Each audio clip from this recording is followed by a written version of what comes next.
आप ये कब सीखेंगे कि मैं अपने विचारों को कैसे संभालूं, मैं अपनी भावनाओं को कैसे संभालूं? हम आपको साधन देंगे कि इस मशीन को कैसे समझा जाए। समस्या चाहे जो भी हो, हम अपनी पूरी क्षमता का प्रयोग करेंगे, लेकिन ये मुद्दा नहीं होना चाहिए।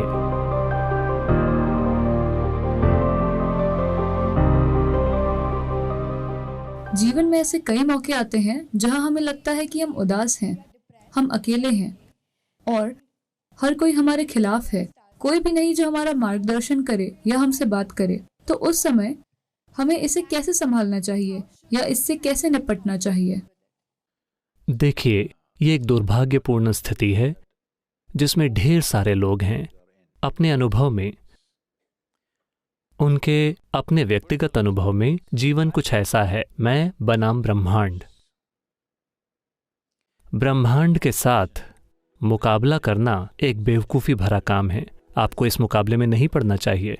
हेलो, मैं बनाम ब्रह्मांड एक बहुत बुरा मुकाबला है। क्या आप भी सहमत हैं?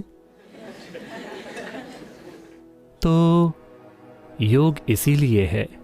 योग का मतलब अपने शरीर को मोड़ना और मरोड़ना नहीं होता। योग शब्द का अर्थ है एक हो जाना। अभी ये मैं बनाम ब्रह्मांड है, ये सिर्फ आपकी मानसिक स्थिति है, ये सच्चाई नहीं है।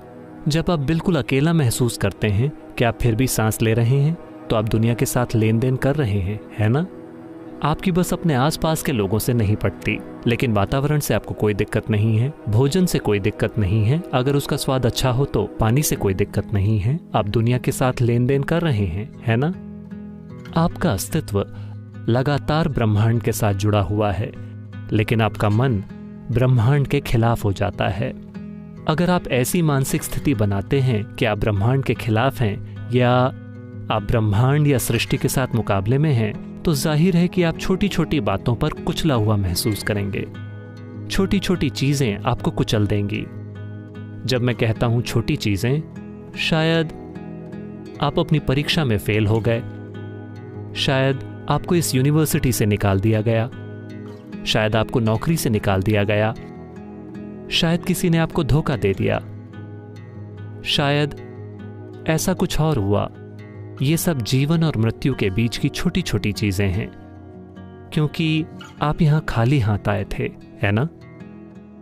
जब आप मरेंगे तो आपके लिए कोई कंटेनर सर्विस नहीं होगी, आप खाली हाथ मरेंगे। इसके बावजूद ज्यादातर लोगों ने अपने घरों को गोदाम बना लिया है। ज्यादातर लोग अपने सिर पर इतना बड़ा बोझ ढो रहे हैं मानो वो पूरे ब्रह्मांड को अपने सिर पर ढो रहे हों। ये उनकी अपनी मानसिक परिस्थिति है। आप अपने विचारों और भावनाओं की ही बात कर रहे हैं, है ना? आप ये कब सीखेंगे कि अपने विचारों और भावनाओं को कैसे संभालना है?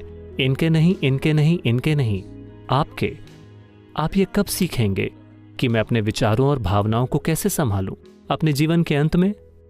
जीवन के साथ असल में बस यही एक समस्या है। ज्यादातर इंसानों ने खुद को कुछ ज्यादा ही गंभीरता से ले लिया है। उन्हें समझ नहीं आता कि आपने कंप्यूटर स्क्रीन पर वो पॉपअप देखे हैं?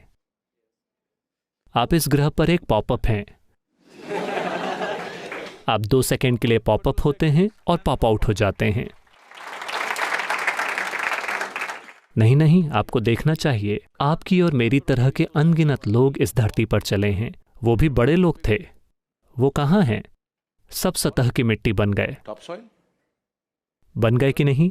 जब तक कि आपके दोस्तों ने आपको बहुत गहरा न दफनाया हो, इस डर से कि शायद आप फिर से उठ खड़े हों। कुछ ऐसी घटनाएं हुई हैं, है ना? या शायद आप स्वर्ग जाने की योजना बना रहे हों। हेलो, जो भी इंसान जो किसी ऐसी जगह की बात करता है, इस जगह के अलावा कोई और जगह जो इससे बेहतर है, यह मानवता के खिलाफ एक अपराध है। मेरा मूलभूत काम है सभी स्वर्गों को नष्ट करना, ताकि लोग यहां अच्छे से रहना सीखें।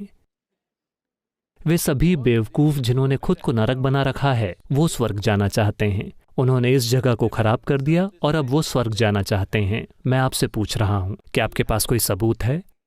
क्या आपके पास कोई सबूत है कि आप पहले से ही स्वर्ग में नहीं हैं और इसे खराब कर रहे हैं? क्या आपके पास कोई सबूत है? आप पहले से ही स्वर्ग में हैं और इसे खराब कर रहे हैं। हाँ, सिर्फ इसलिए क्योंकि आप ये भी नहीं सीख रहे कि अपने विचार और भावना की बुनियादी क्षमताओं को कैसे संभालें, है ना? Your only justification is, everybody is like this only.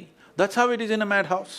आपका एकमात्र तर्क ये है कि हर कोई ऐसा ही है, पागलखाने में ऐसा ही होता है, सिर्फ डॉक्टर पागल नजर आता है।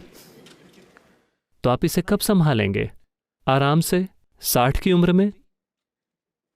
बताइए, आप कब सीखेंगे कि मैं अपने विचारों को कैसे संभालूं, अपनी भावनाओं को कैसे संभालूं, अपने शरीर को कैसे संभालूं, अपनी केमिस्ट्री को कैसे संभालूं? आप इसे कब सीखेंगे? अपने जीवन के अंत में? क्योंकि इस बात का बहुत चलन हो गया है। आध्यात्मिकता कब करें? यानी जब आप 70 साल के हो जाएं, जब आप और कुछ भी करने के लायक ना रहें। नहीं, जितनी जल्दी से जल्दी हो सके। आपके बारे में जो सबसे गहरी चीज है, स्वर्ग के बारे में नहीं, इस जीवन के बारे में आपको जो कुछ पता होना चाहिए, आपको जल्द से जल्द जान लेना चाहिए, है ना? तभी आप एक समझदारी भरा जीवन जी पाएंगे। अगर हम एक चुटकुला सुनाए तो चलेगा? आप बुरा तो नहीं मानेंगे? क्योंकि पिछले कुछ सालों में मैंने इससे ज्यादा गंभीर समूह नहीं देखा है। इसमें से कितने लोग जर्नलिस्ट हैं? ज्यादातर लोग। अच्छा,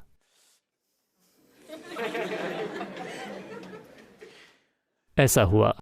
शंकरन पिल्लई जब वो पेरिस में थे, उन्होंने एक फ्रेंच महिला से शादी की। एक दिन उनकी सालगिरह थी, पहली सालगिरह।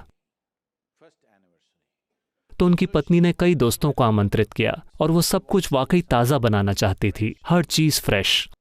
तो सुबह से वो उन्हें इस बाजार से उस बाजार में घुमा रही थी। वो ताज़ा सब्जियां, ताज़ा मांस, ताज़ा चिकन, ये वो सब कुछ लेकर आए। फिर शाम को पत्नी ने कहा, क्योंकि फ्रेंच लोग घोंघों का एक एपेटाइजर खाते हैं, पत्नी ने कहा समुद्र पर जाओ और कुछ ताज़ा घोंघे लेकर आओ और मैं सभी दोस्तों के लिए एक एपेटाइजर बनाऊंगी। तो शंकरन पिल्लई समुद्र तट पर गए और वो सभी घोंघों को उठाकर उन्हें बाल्टी में डाल रहे थे।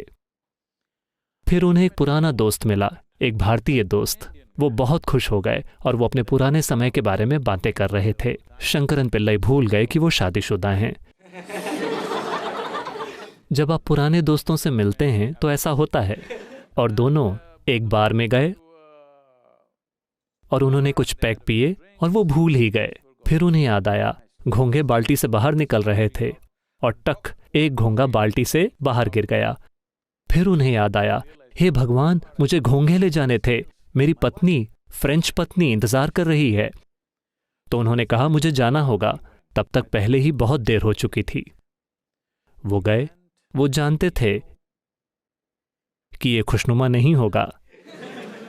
तो वो घर पर गए और जमीन पर सारे घोंघे बिखेर दिए, बाल्टी फेंक दी और उन्होंने जाकर दरवाजा खटखटाया। फ्रेंच पत्नी गुस्से में बाहर आई।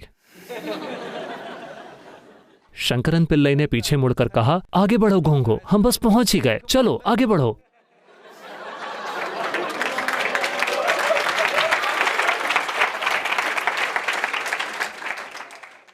तो आप कब अपने घोंघों को उठाएंगे और उन्हें बाल्टी में डालकर उन्हें ठीक करेंगे? आपकी समस्याएं, आपको उन्हें ठीक करना चाहिए, है ना? ये समस्याएं नहीं हैं। मैं चाहता हूं आप ये समझें कि आप अपने जीवन से दुखी नहीं हैं। आप बस दो शानदार क्षमताओं से दुखी हैं, जो सिर्फ ये मानव होने का सौभाग्य है कि हमारे पास ये दो शानदार क्षमताएं हैं। पहली ये कि हमारे पास एक स्पष्ट याददाश्त है। इस याददाश्त के कारण ही हमारा जीवन काफी अधिक समृद्ध है किसी भी दूसरे प्राणी की तुलना में, और हमारे पास एक शानदार कल्पना शक्ति है। अभी आप इसी से दुखी हैं। 10 साल पहले जो हुआ था, आप अभी भी उससे दुखी हो सकते हैं। क्यों? आप जीवन से दुखी हैं या याददाश्त से? हेलो? याददाश्त से। परसों शायद जो हो, आप पहले ही उससे दुखी हैं। आप जीवन से दुखी हैं या कल्पना से? आपके पास जो दो सबसे शानदार क्षमताएं हैं, आप उनसे दुखी हैं। तो आप क्या मांग रहे हैं? आप एक बार फिर से एक केंचुआ बनना चाहते हैं। केंचुआ एक बहुत ही इको फ्रेंडली प्राणी है, मुझे उससे कोई शिकायत नहीं है। लेकिन लाखों सालों के विकास के बाद आपको इतना बड़ा दिमाग मिला है और अब आप इससे दुखी हैं। अगर हम आपका आधा दिमाग निकाल दें तो निश्चित रूप से आप यहां बिना किसी बेचैनी के, बिना किसी दुख के बैठेंगे, बिल्कुल शांत। हमें करना यह है कि हमें आपका दिमाग निकाल देना है, क्योंकि आप अपनी ही बुद्धि से दुखी हैं, हाँ या ना? क्योंकि हमने आपको एक बहुत ही जटिल मशीन दी है। आपने यूजर्स मैनुअल को पढ़ने की तकलीफ भी नहीं उठाई है, आप बस इसे जैसे तैसे चलाना चाहते हैं। नहीं नौजवानों, समय आ गया है कि आप अपने बारे में कुछ बातें जान लें। अगर आप नहीं जानते कि कैसे, तो हम आपको साधन देंगे कि इस मशीन को कैसे समझा जाए, क्योंकि आपके जीवन में कई मुद्दे आएंगे। आपके जीवन में ज्यादा मुद्दे आते हैं, यानी आप एक ज्यादा सक्रिय जीवन जी रहे हैं। कुछ नहीं आया मतलब आप जी ही नहीं रहे हैं। हाँ, हर दिन कई मुद्दे होंगे। मेरे पास सबसे ज्यादा दिक्कतें रहती हैं मेरे जीवन में हर दिन, क्योंकि दुनिया भर में इतनी सारी गतिविधि, विश्व स्तर की गतिविधि सिर्फ वॉलंटियर्स के साथ। ठीक है, वॉलंटियर यानी कोई भी उस काम के लिए क्वालिफाइड नहीं है और आप उन्हें इनएफिशिएंसी की वजह से निकाल नहीं सकते, और वे आपसे प्यार करते हैं। क्या करें?